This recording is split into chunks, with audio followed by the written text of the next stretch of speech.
Hello, everyone, and welcome back to the Let's Process That podcast with Emily and Nick. I'm Emily Christopher. And I'm Nick Connor Camp.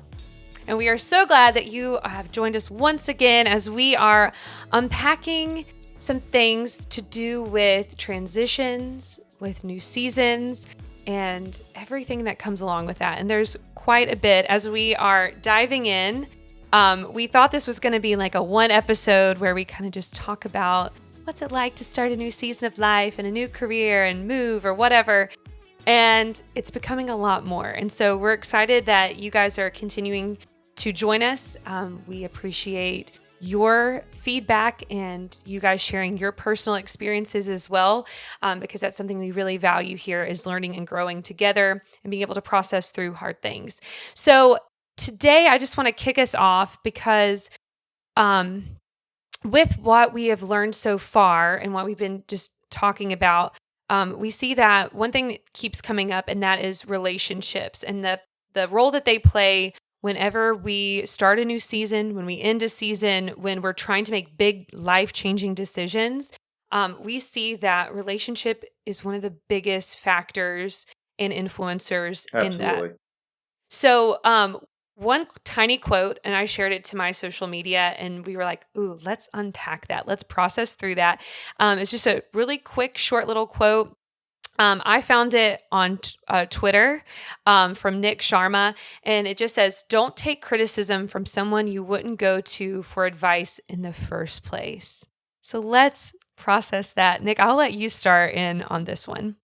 I just love that so much because usually our criticism comes from an enemy or somebody who doesn't even, isn't in our corner, isn't doing life with us. Why do we care what they think? I don't know what it is, but we do. I was writing a book a couple of years ago, and a mentor in my life came up to me and says, do not write your book with your critic in mind.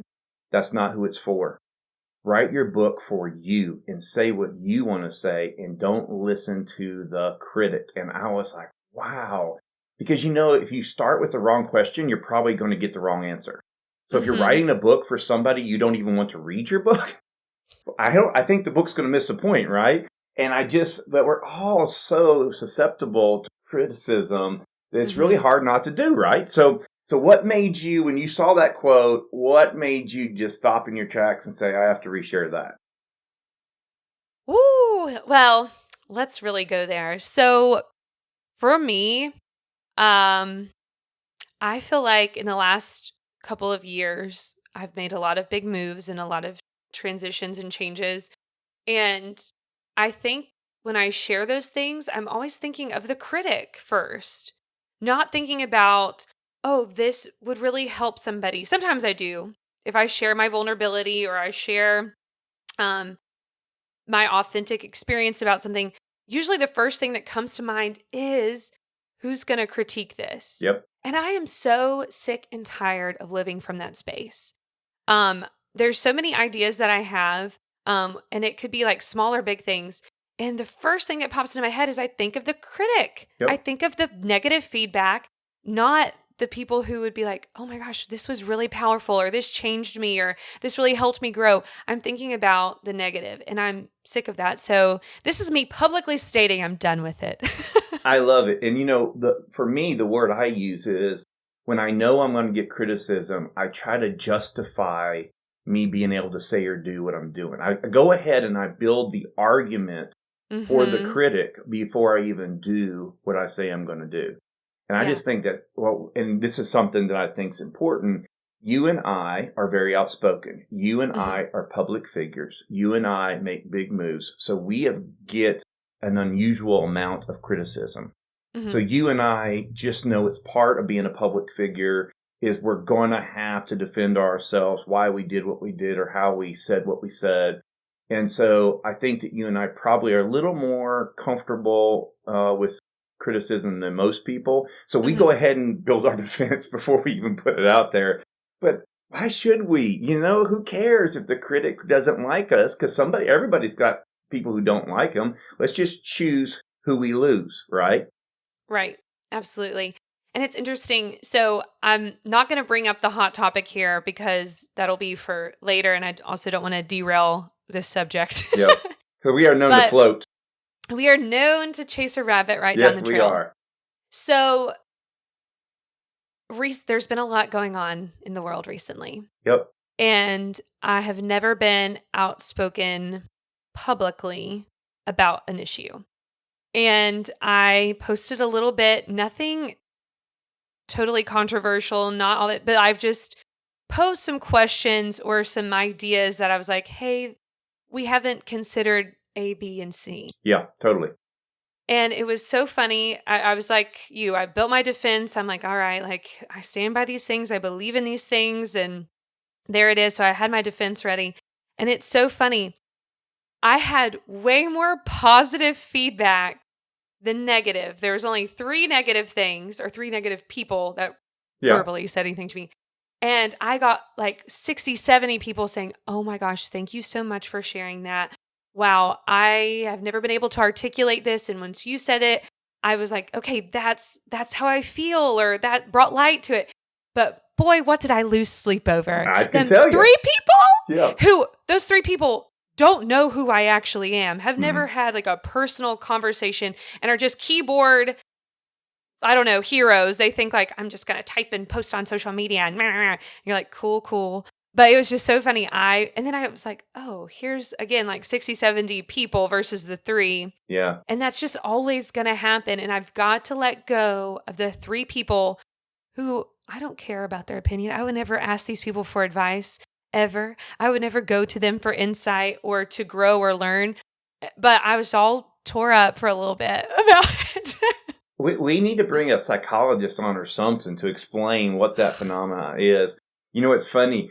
I used to be a pastor, and they would do a pastor appreciation once a year, and they'd encourage people to write cards to me and just say, hey, we appreciate you, blah, blah, blah. And I remember one year, this woman wrote me a card saying, let me take an opportunity to tell you how bad you are as a pastor and how you do not deserve a pastor appreciation. What do you think I focused on? It was none of the good stuff. It was, oh my gosh, I have a critic. Oh my gosh, I'm not doing a good job. Should I bake her a meal and take it to her tomorrow? You know? And at the end of the day, there's going to be a margin of error. There's going to be a group of people that are never going to get it, and that's okay. Yeah. And so, it's fascinating to me how we tend to drift towards the critic. I remember one time I was going through a hard season of my life. And you know what it's like when you're in the ministry, everybody believes they have the right to come up and critique you and tell you how you could do things better. And so this guy comes up to me and he starts saying, hey, by the way, you know, I heard the way you said this in your sermon and blah, blah, blah, blah, blah, blah. And this is the first time I ever did it. I stopped him in his tracks and said, you do not have permission to critique me. Mm-hmm. I believe that conviction to change comes from God and also carries godly grace to do it. Mm-hmm. Criticism doesn't have any grace in it whatsoever. But I found that I was listening to so much criticism that I didn't have room in my heart for even conviction or anything else because I was so jaded. And I finally got fed up with it. And I was like, dude, I haven't given you permission to criticize me. Be quiet. I'm not listening to you anymore. And he's like, wow, I didn't. Okay. And you know what? We're not friends today, but we weren't friends back then either. So what did I lose? A non-friend? Didn't lose anything. Yeah. Well, and it's funny. So when I made the post, which was actually mostly just a quote from somebody else. Yeah. Which is even funnier.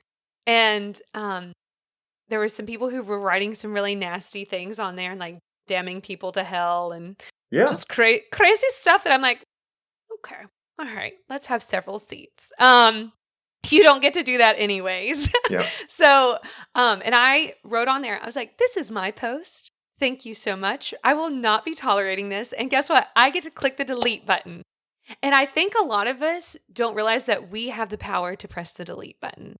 Like with that man who came up to you and was just criticizing. And again, it says a lot more about them than it does us. Absolutely. I always have to remind myself that. Mm-hmm. But we have the power to be like, hey, no, this microphone is now being muted. Thank you so much for your time and energy and whatever hero complex that you thought you had to, or savior complex that you had to have over me. But I will not be receiving that. And a lot of times I don't think we realize that we have the power to do that. And sometimes it is really scary and hard to stand up for yourself, Okay, but it has to be done. but I've got to ask you a hard question. We'll put you on the spot. Please I do. remember you and I had an ongoing conversation 2 years ago in 2020 that we were getting beat up over. And you exercised some discrimination and deleted some stuff, and you got called out for cancel culture. Oh, for Where sure, yeah. that you were fragile, that you couldn't handle open well, seriously, this is something what's the difference between saying, okay, this is my post, that is just over the top, I'm going to delete you, versus being open for honest dialogue and disagreement? Yes, absolutely. Okay, I'm so glad you're bringing this up because I do want to clarify that. I get to press mute or say no more when it becomes nasty. So the comments I deleted were when people were attacking people and damning them to hell. First of all, that is not helpful. What's that going to do? Absolutely nothing.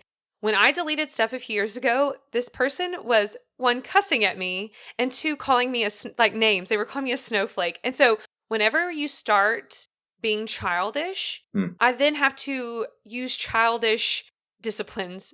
That means that you get your privilege taken away.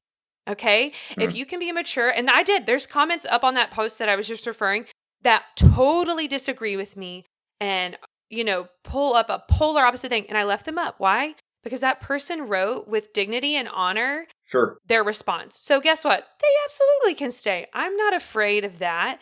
It's when you start dehumanizing people that it's not okay. When you start calling people names, when you start saying people are stupid, that kind of thing. I don't care at all if you disagree with me. I'm a big girl. Please disagree with me. That's great. I welcome that. I don't want everybody in my life to agree with me. That is scary, and that's me becoming some kind of dictator. Yeah. And I can applaud you for that because you have surrounded yourself with a very diverse group of people. Just yesterday, somebody said, how did you become so inclusive in the last 2 years? And I was so in a lane where you and I did not talk about controversial things. We did not have strong opinions because we had to walk a center line. And we tended to have similar people around us. Now we both have a very diverse group of friends and colleagues and stuff like that. And I guess I'd say it this way. As we are doing this podcast and posting thoughts and ideas on social media, we want conversation. We want people to participate and share their perspective. They'll probably get talked about on this podcast, both the brilliant stuff they talk about, and also maybe some of the crazy stuff we hear. If you're adding to the conversation, we're going to keep you in the conversation. If you're destroying the conversation by villainizing someone, we're going to remove you from the conversation because this podcast is about processing out loud and talking about different opinions. Yeah. And it's not about winning. Yeah. And that's really hard for big personalities that are strong-willed, and I'm one of those people. I am too. Hello. I love being right. Oh, I love it. It's so great. But it's not about being right. And that's why when people can communicate in an honoring way, it all goes back to honor.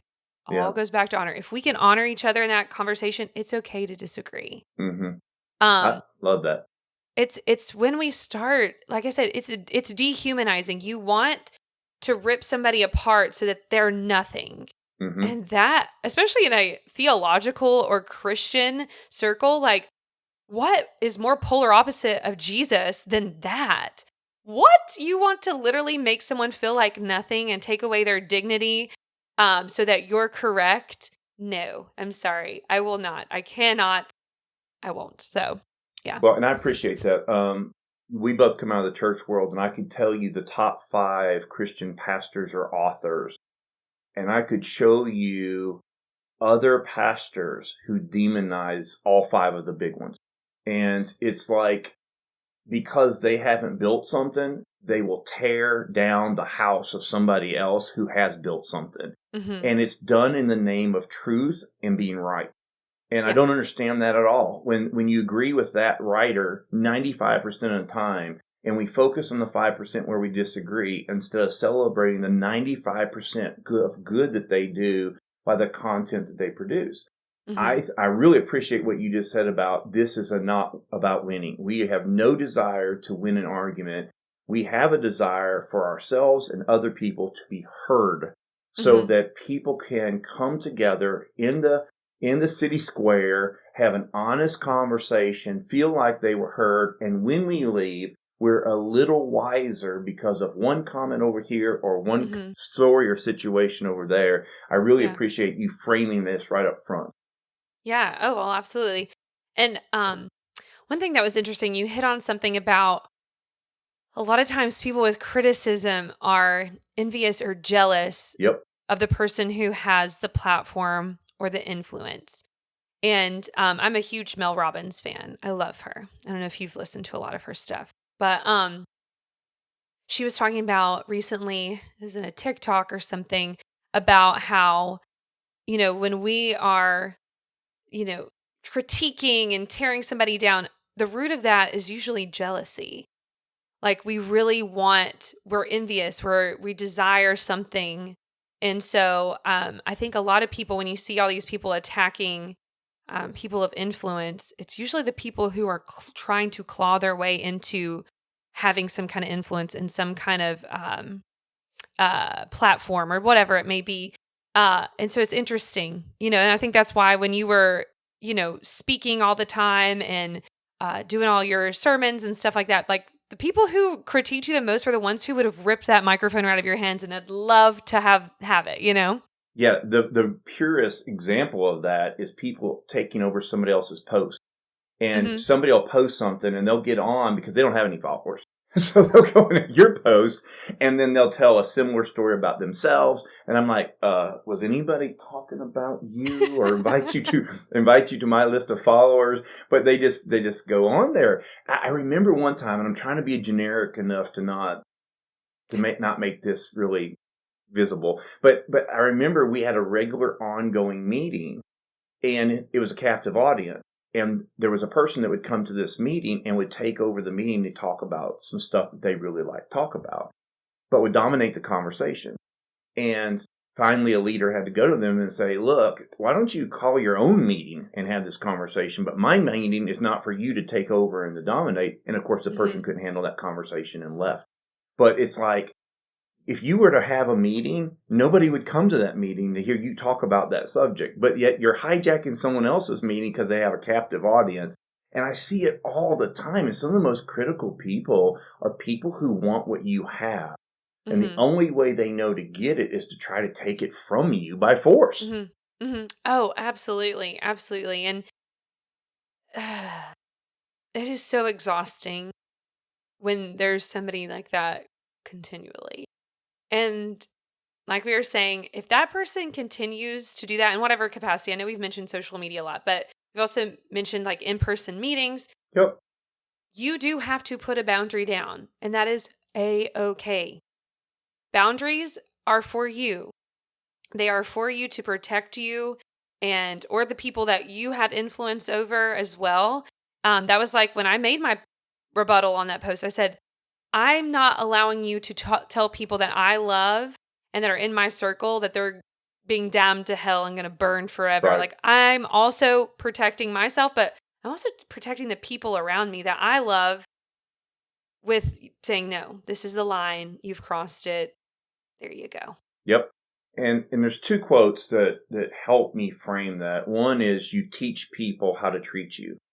And so, I have a guy in my life that he's very respectful to me, but every once in a while, publicly, he'll just make a funny joke about me or something like that. And I'm like, that's just not cool. You may do that with your other friends, but that's not cool to do with me. And I have to teach people what's acceptable for the way to treat me. Mm-hmm. The other one is a quote, if you're around me long at all, you'll hear me say, it was a quote by Rocky Russell, who said, you deserve what you will tolerate. And that is painful. And too many people just tolerate stuff instead of lovingly walk up to somebody and said, you can't talk to me like that. You can't Mm-hmm. act that way on my post. And it's okay for us to set boundaries, but we've got to be respectful enough then to respect other people's boundaries when they lay them as well. And so we can't behave one way on our post and then act like a hellion on the other somebody else's post. We've got to be just as respectful both ways. And you and I love to stir up conversation, not conflict, but stir up conversation about hot topics. Yeah. And let me say this too. So my company just did the DISC assessment. And if you're not familiar with DISC, it's great. It's all about personality. And there's like 4 categories. It's very interesting. We had a guy who's a professional come in and train us on it. Let me guess, you're an ID.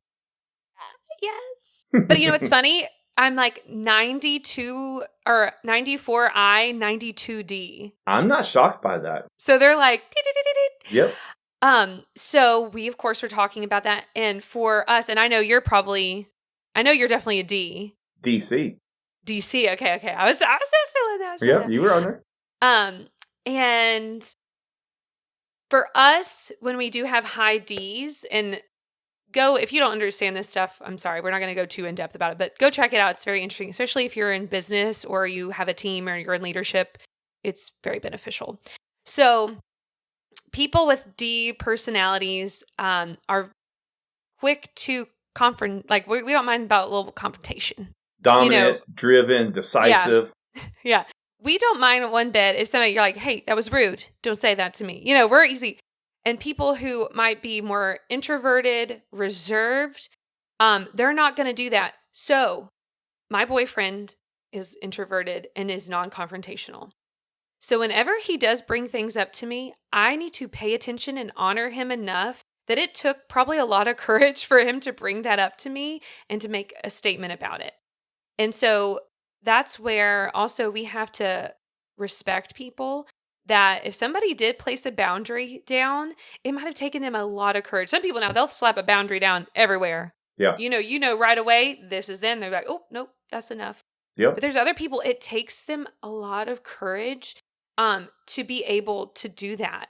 And so when people have asked you gently, or however their kind of confrontational style may be, we need to honor that.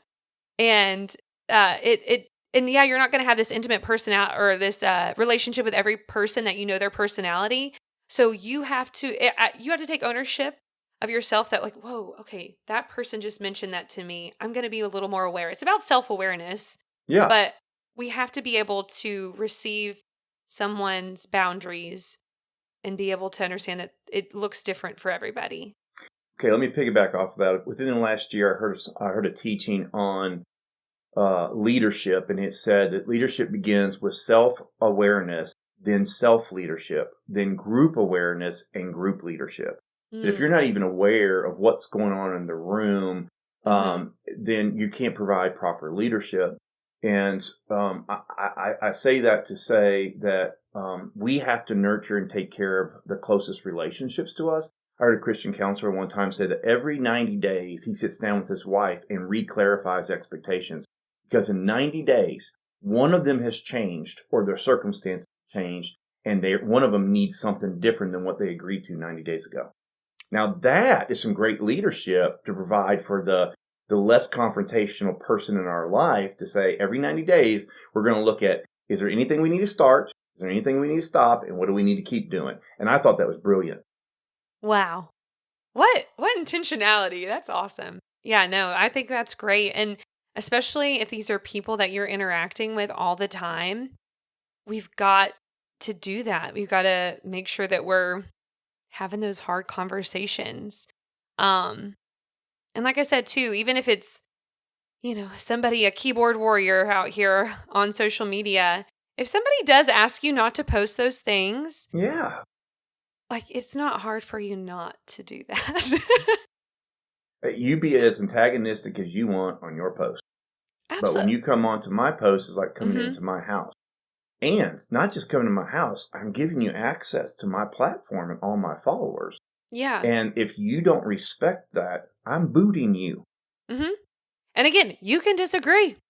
You can bring a whole nother perspective. But if you get nasty, and you got, no, none of us deserve that. Doesn't matter who it is. No one deserves to be treated that way. And so, yeah, yikes. Respect is real. If you give it, you get it. And if you Yeah. don't, you won't. So there you go.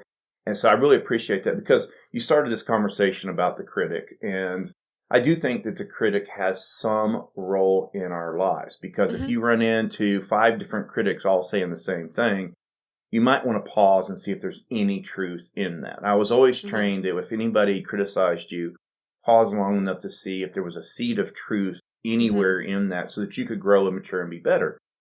At the same time, in the absence of a trend that's not even being confirmed with by your friends, then Hmm. I would probably turn that voice down. But sometimes your friends won't tell you that outfit makes you look heavy. They Yeah. won't tell you, girl, what was you thinking when you put that on today? Take that don't match, that don't go together. And sometimes it takes 5 critics to be go, and before, Hmm. you can get. So I don't want to like demonize the critic that disagrees with you because we're not always right. Sometimes we're wrong. But if the critic comes with any kind of motivation to be constructive, man, Hmm. I'm all ears. I'll listen. I'll talk. We can have a conversation. If you're just looking to burn my house down, sorry, I'm not participating. Yeah, absolutely. And that's another thing to realize too. There are people who just love to fight. That's what they live for.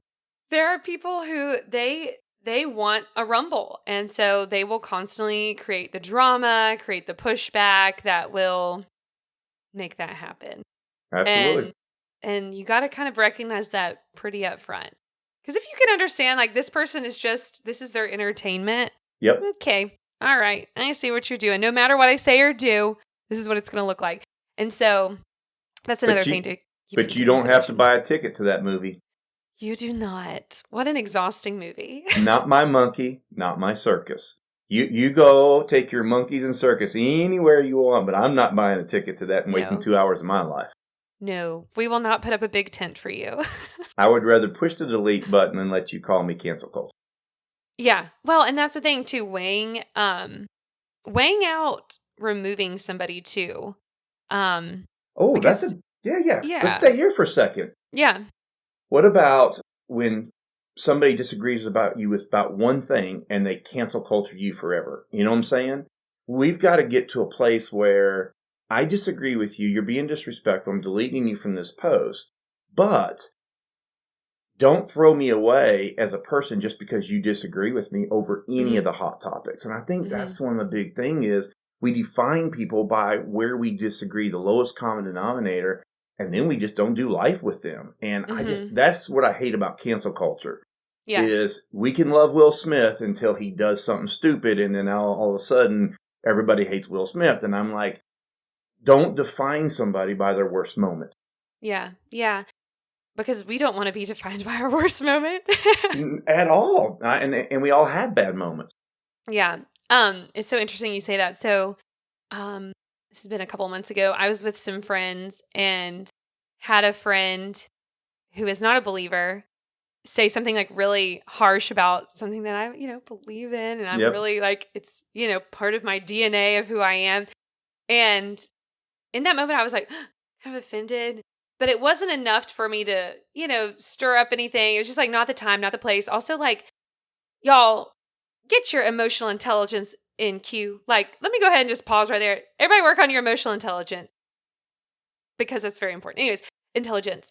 Because I recognized in that moment, okay, it's not a place to be like, oh, that was really offensive, or I was like, we'll circle back because again, in that moment, it was not the time or place for me to say anything. And I remember in that moment, I was like, 2-3 years ago, I would have been like, I don't want to hang out with this person Yep. anymore. But I went home, thought about it for maybe 5-10 minutes, and then just let it roll. And it has not changed our dynamic, our relationship, how much I love this person. And so I think a lot of times, again, if somebody says something, you really have to weigh in, is this disagreement or this difference of opinion or whatever going to have me throw them out? It's the whole like throw the baby out with the bathwater Yeah. thing. And so I was like, hey, that's her experience and that is her just where she's at right now. And Yep. it's not my job to even correct her or to like be like, hey, I need to stand up for this right now in this moment. No, it's not the time or place. And maybe it will be at some point, but I'm not going to manufacture that because I love our relationship. Absolutely. To me, Does that I make think sense? relationship, and I would like to us to get into this on a podcast. I believe relationships more important than being right. Mm-hmm. And I think particularly in the church world, we focus on truth and rightness before we do keeping relations. Mm-hmm. And I'd like us to get into that at some point because it's such a big topic. But I love what you said about emotional intelligence, emotional maturity, is that emotional maturity can sit there in that moment and say, I don't have to defend myself. I don't have to blow that person up. I don't have to win this argument. Let me process that and see where this needs to go. And sometimes you don't even ever need to circle back. We disagree. You vote differently than I vote. I still like you as a person. Yeah. And that's okay.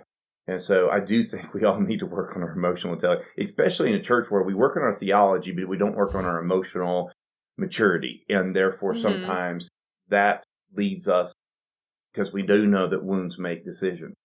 And so somebody gets wounded, and now all of their decisions are being led by that one wound. So, Mm-hmm. yeah, we need to really work on that. Yeah. Well, and I definitely am not the most emotionally mature or intelligent person, but I have seen so many times where someone did say the right thing, but it was the wrong time. Yep. Or your tone was Yeah. so off. Oh my gosh. And I was like, if you would have just said that with gentleness, they would have totally received that. But because you came in swinging, they're just like, no, I reject that. And now you've wounded each other. It's just, so I'm like, if we could just take a little step back every once in a while before we come in guns a-blazing. And hey, I'm quick. If something hurts my feelings or I feel like injustice, I'm like, I got to swing the gavel. So I get that. But if we could just pause and be like, okay, is this the right time? Is this person is the other person in a place where they're going to receive it? Yeah. What? That's a concept? Like, if this person is probably emotionally revved up, if they are like just exhausted or just drained emotionally, you coming in with your opinion or like your criticism isn't going to help. They will not hear a word you say. Period. Sometimes empathy is the most important gift you can give. Just let them be heard. Let them have a bad moment. Put your arm around them. Love them where Mhm. they are. And they'll probably figure it out on their own later. And they Mhm. didn't have to be schooled by you. Yeah.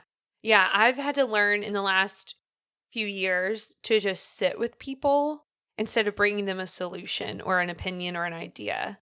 And that's hard for me sometimes, but the power of me just sitting and holding someone in a state of loss or frustration, grief, whatever, is way more powerful than me being like, I can make a solution because that's my default. I'm like, we'll fix the problem. I've got 50 ideas, but most people just need someone to be like, hey, I love you and I see you, and I'm just going to be here.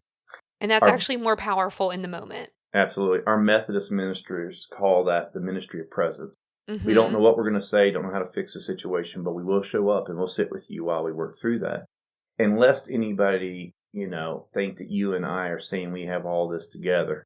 Both of us are really witty and really quick. And that it's been a fun gift at times, but it's also been a real challenge because sometimes we have spoken way faster than our mouth works faster than our brain sometimes.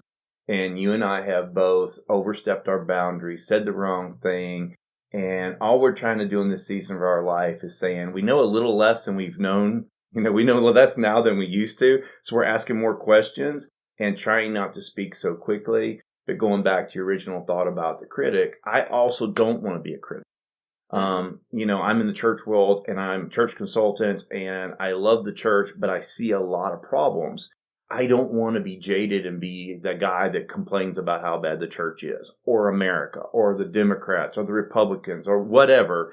Criticism is really, really easy. Being constructive is really, really hard. And I want to be careful that we're not also being too critical as well, Emily.